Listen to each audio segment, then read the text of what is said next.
I think it's time for the Charlotte Hornets to get real about their situation. Welcome in or welcome back. The Charlotte Hornets have been the laughingstock of the NBA for about 20 years now. And I just don't see a world where that's any different unless the Charlotte Hornets make some serious changes this year. I'm just going to be upfront and honest with everybody.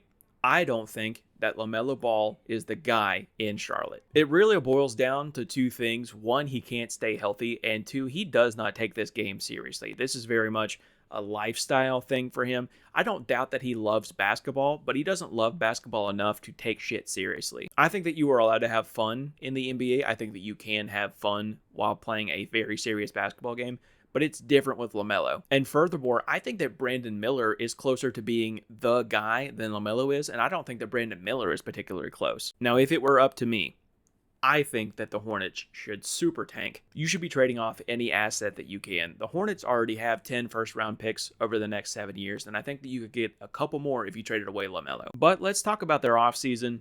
Maybe I'll change my tune. Maybe you can tell me I'm wrong. Let's find out. As we've done here, normally we start off with the draft. That's very foundational. It's a building block to any team. So let's talk about their draft. At number 4, we got Con Knippel out of Duke. At number 29, Liam McNeely. Number 33, Sion James. And number 34, Ryan Kalkbrenner. Now, and that's a big if you were keeping LaMelo Ball, I think that Con Knippel could be a very solid running mate. Yeah, he was drafted number 4 overall, but he was a role player for that Duke team. He was already playing alongside a very ball-dominant, a very, very good basketball player in Cooper Flagg. So I think that Con Knippel here will not extend himself. I don't think that he's going to overexert himself. He will stay in his own lane. Now, I will say that I think he does have the ability to take the reins a little bit when somebody is off the floor, if they're injured, whatever the case may be. But I think if you kept those times to a minimum, I think you could get the best out of him. I don't think that he'll win Rookie of the Year or anything like that, but I do think that he'll have a very solid rookie season. For Liam McNeely and Sion James, I think both of them are kind of destined to be in the G League. I think that they're both really talented, but they both come from winning programs, so I think that this losing culture in Charlotte may shock them a little. But on the other hand, I do think that potentially bringing those two in from the programs that they were in, Duke and UConn, I think that because they have that winning experience, maybe they could just be really good locker room guys and help change the culture in Charlotte. Those other draft picks were fine, but the most interesting draft pick for the Hornets for me was Ryan Kalkbrenner, because the Hornets really cleared the way for him to play a lot of minutes early on. At the time of recording, the only other center on the Hornets roster right now is Moussa Diabate,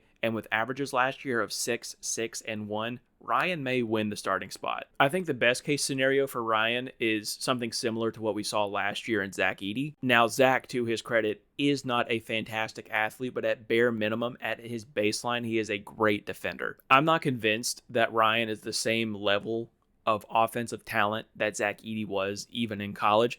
But again, I think at base level, if you can get someone who averages a block and a half, 2 blocks a game, you got a really solid player. And especially with the way that the Hornets are set up, the situation that they're in where they're not going to win many games, I think as long as you are trying defensively, you will be allowed to work through your mistakes offensively. So maybe that offensive game will come for him. The Hornets only had one re-signing, and in a vacuum, I really like Tre Mann coming back to the Hornets. It does become a little bit of a head scratcher when you realize that the Hornets now employ 4 point guards. Now, I think that Tre Mann could potentially be the best point guard in that room, not named LaMelo Ball, but it is going to be interesting to see the time splits between all 4 of them. After averaging 14 and 3 last year and shooting 40% from 3, I'm not surprised at all that he got another contract. If the Hornets were any better, I think that he would be a prime candidate for a 6th Man of the Year award, but because they're going to be pretty bad, I think that he's just going to be a really nice highlight reel. All right, now let's talk about some of the additions that I'm very confused about. Colin Sexton, Spencer Dinwiddie,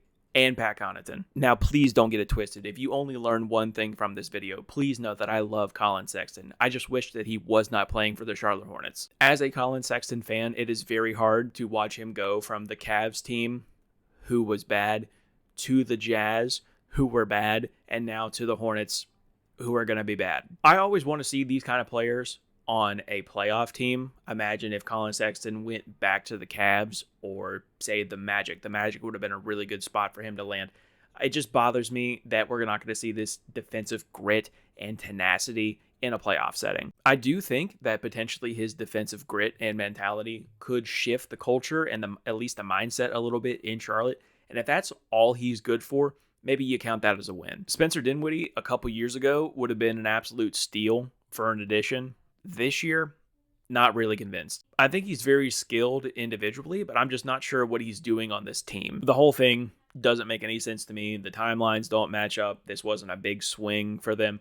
I think that this could very much be a scenario where he plays a lot of minutes early in the season, and then you try to flip him at the trade deadline. So I wouldn't be going and buying a Spencer Dinwiddie Hornets jersey just yet. Pat Connaughton is also in a similar situation. I'm just not sure what he's doing here. But unlike Spencer Dinwiddie, I'm not actually sure that you can get a positive asset for him at this point.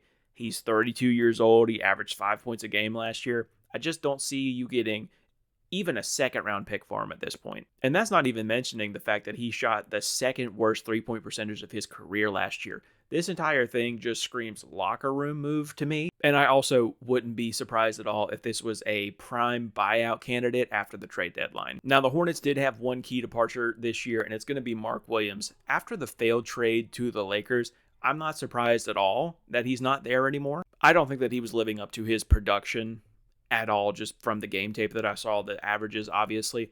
But there was also this report of his work ethic issue, and we certainly don't need more issues in Charlotte. I do think that moving on from Mark Williams was objectively the correct move. This allows Ryan Kalkbrenner to very easily step up into that defensive role that Mark Williams sort of provided. We'll have to wait a couple months into the season to see who won this departure war, whether that was the Hornets for getting rid of him or the Phoenix Suns for picking him up. Time will tell. So for your year-end preview, are there things to root for? Yes. I think Brandon Miller is going to be very, very special. This is an opportunity for his third-year leap. I think that he could be in really special conversations, maybe even an all-star. Are there things to root for outside of that? Not really. Last year, the Hornets won 19 games, and the cutoff to get into the play-in was 39 games. And with all of the different additions and free agency moves and drafting, with all of those moves, I just don't see this team being at minimum 20 games better than last year. And that's not even considering the fact that LaMelo Ball has only played 55 games in a season one time, 3 years ago. My advice for Hornets fans, buckle up. Enjoy watching Brandon Miller hoop, and Trey Mann, and Colin Sexton, and Ryan Kalkbrenner, and Con Knipple, and all these guys. Enjoy watching them hoop, and hope at the trade deadline you get more draft picks. But am I being too hard on the Hornets? Let me know down in the comments below. While you're down there, check my description. I got a link tree down there with all of my socials: TikTok, Instagram, Blue Sky, Twitter. I am everywhere. And I also have a Discord community that I would love for you to join. Be on the lookout for your favorite team this series. Be kind. Tell somebody you love them. And I'll see you in the next one. Barely scraping by. Trying to stop puffing. I'm trying to be one of the greats.